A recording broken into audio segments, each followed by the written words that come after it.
পৃথিবীতে প্রতিটি মাই চায় তার সন্তানের মঙ্গল হোক। আমিও তার ব্যতিক্রম নই।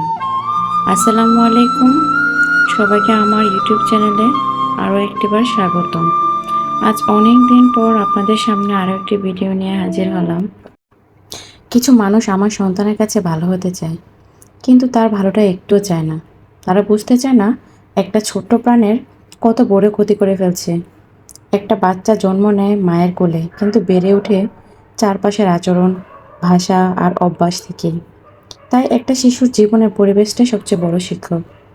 এই সময়টায় যখন একটা শিশু শেখে কি খাবো, কি পরবো, কি শুনবো, তখন যদি তার আশেপাশে এমন কিছু মানুষ থাকে যারা তার সামনে ভুল জিনিসকে সঠিক আর সঠিক জিনিসকে ভুল বানিয়ে তোলে, তখন সেটা একটা ছোট্ট প্রাণের সবচেয়ে বড় ক্ষতি।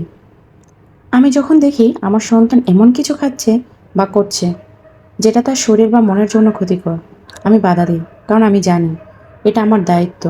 কিন্তু তখনই এমন কিছু মানুষ আছে যারা সেটা প্রশ্রয় দেয়, সেটা উৎসাহ দেয়। আমি যেটা বলি না, ওরা সেটা বানিয়ে তোলে হ্যাঁ। আমি যেটা শাসন করি, ওরা সেটা বানিয়ে তোলে মজার খেলা। এমনও হয়, সন্তান যদি ভুল কিছু শেখে, খারাপ কিছু বলতে শুরু করে, আমি সেটা বন্ধ করতে চাইলে আমাকে খারাপ বলা হয়, যেন আমি কঠিন, আমি অভদ্র, আমি অযথা বিরক্ত হই। অথচ আমি জানি এটাও ভুল শেখা, যেন তার জীবনের অভ্যাস না হয়ে যায়। সেজন্যে আমি প্রতিবাদ করি। প্রতিদিন বুঝি এই সমাজে একজন মা যদি তার সন্তানের ভালো চায়, তবে তাকে অনেক অপমান, অনেক ভুল বোঝাবুঝি সহ্য করতে হয়। তবুও আমি বলি, আমি করেছি প্রতিবাদ, করছি, ভবিষ্যতেও করব। সন্তানের যদি কেউ নাখুশ হয়, আমিও সেটাও মেনে নেব, কিন্তু সন্তানের ক্ষতি কিছুতেই হতে দেব না।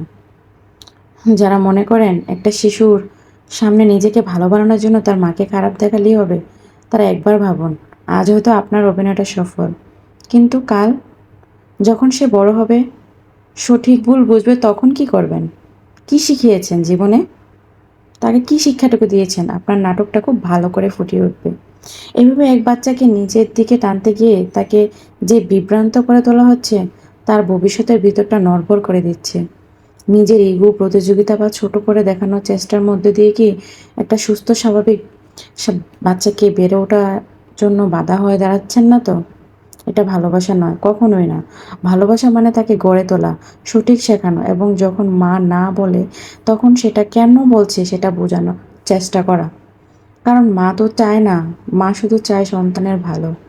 আর সেই ভালো চাওয়ার জন্যই যদি আমাকে পৃথিবীর সবার সামনে খারাপ হতে হয়, আমি তাও রাজি, কারণ আমি মা।